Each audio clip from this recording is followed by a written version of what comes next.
Councilor, I know who you are, but for our viewers, can you introduce yourself? Sameer Kanal, District 2 City Councilor, that's North and Northeast Portland.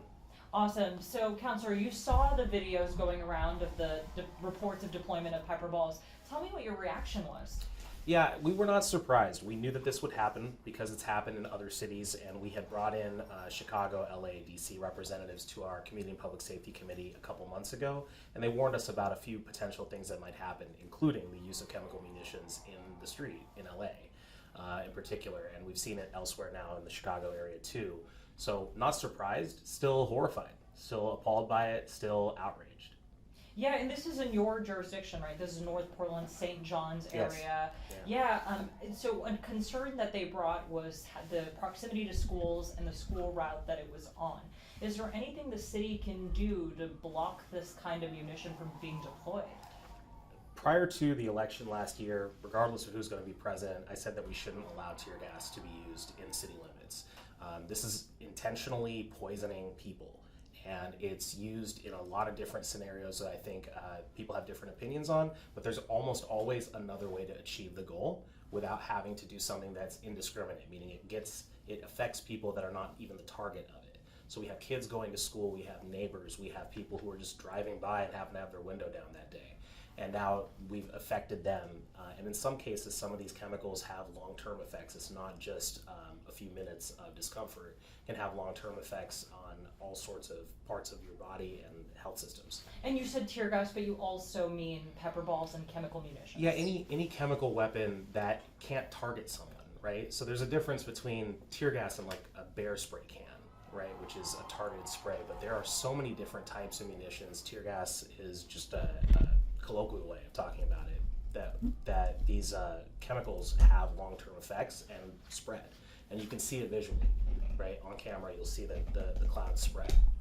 And tell me a little bit about what you're doing to address this. I know you're proposing legislation. Yes, so we have a mass identification and verification related ordinance that's coming to the committee in January, and so sometime after that, in Q1 of next year, we'll be talking about how we can create these sorts of protections against the use of indiscriminate chemical weapons. So that'll be next year, you'll work on that. Yeah, we're talking to people now. We've been hearing about it from a lot of people at town halls and emails. It's a high topic of conversation, and we're just getting through the first ordinance first on mass identification verification, and then we'll pivot and start working on that and getting that filed during the first quarter of the year.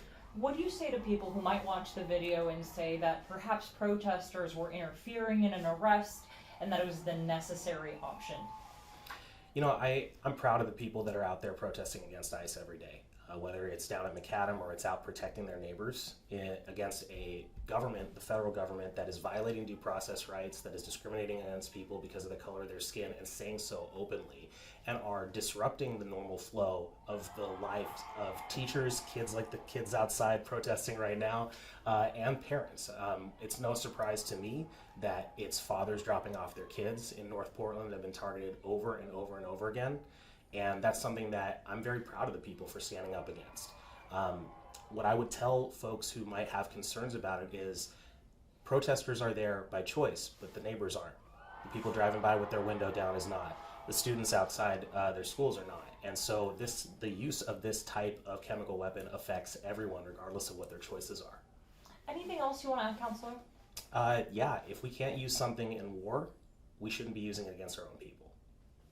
Thank you so much for your time, Councilor. Oh, before that, you guys in your joint statement had a few things that you want to see from the federal government. Have you guys talked to them? One of the things was to stop using munitions. Yeah, so we have multiple paths where we talk to the federal government through the police side, through the government relations side, the mayor's side.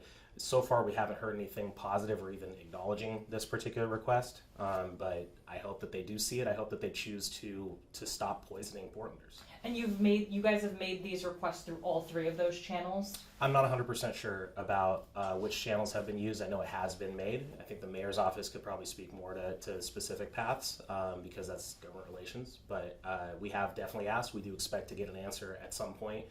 You've seen letters that we've sent to the Secretary of Homeland Security and sometimes the responses we've gotten. But we're hoping that this time it doesn't require legislation. It's just a agreement